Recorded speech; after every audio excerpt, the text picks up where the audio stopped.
In the depths of a cold Beijing night, the chilling legend of Bus 375 had haunted the city for decades. It was a frigid, windswept evening, just moments before midnight, when the eerie tale would unfold in a way no one could have imagined. November 14th, 1995 was a night like no other in Beijing.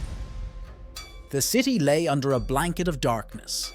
The clock was about to strike midnight as Bus 375 made its way through the deserted streets. Inside, two passengers had already taken their seats, an elderly lady and a young man. The howling wind outside seemed to foreshadow the ominous events that lay ahead. As the bus trundled through the icy night, it approached a desolate stretch of road. Suddenly, two shadowy figures emerged from the obscurity of the night. They stood there, silently signaling the bus to halt, even though they were nowhere near a designated bus stop. The bus driver hesitated, questioning why these mysterious figures had appeared in the dead of night. They were not at an official bus stop, after all.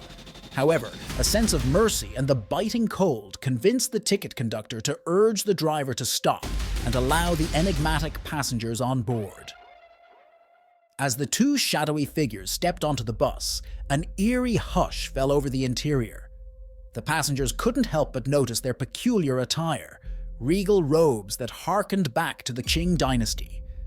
However, a more unsettling revelation awaited them. The two figures were accompanied by a third. This third passenger, with long, disheveled hair, was carried by the other two, and they made their way to the very back of the bus. The elderly lady observed the trio, biding her time. Then, about 10 minutes after the ghostly passengers had boarded, she created a scene, accusing the young man of stealing her wallet.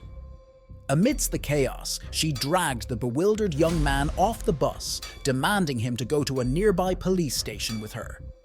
However, once off the bus, the elderly lady confessed to the young man that it had all been an act. She had saved him from a sinister fate.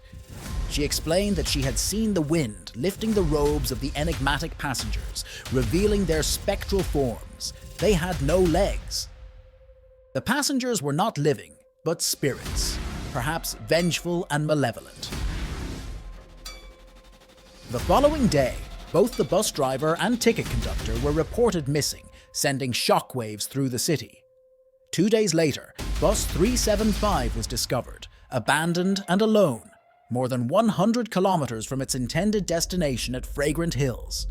Inside, a gruesome discovery awaited.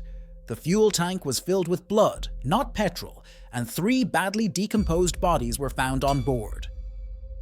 Sensing the malevolent presence at work, Smoo decided to intervene. He transported himself to that fateful night, standing in the exact location where the 3 mysterious figures had signaled for the bus to stop. Using his telepathic powers, Smoo peered into the malevolent spirits. They were vengeful souls from the Qing dynasty era over 3 centuries ago. The two in robes had been local officers, and the one with the long, tangled hair had been a notorious bandit leader. The officers had captured the bandit leader, subjecting him to cruel torture. The bandit leader's comrades had rescued him by beating the 2 officers and cutting off their legs, and he had succumbed to his injuries shortly thereafter.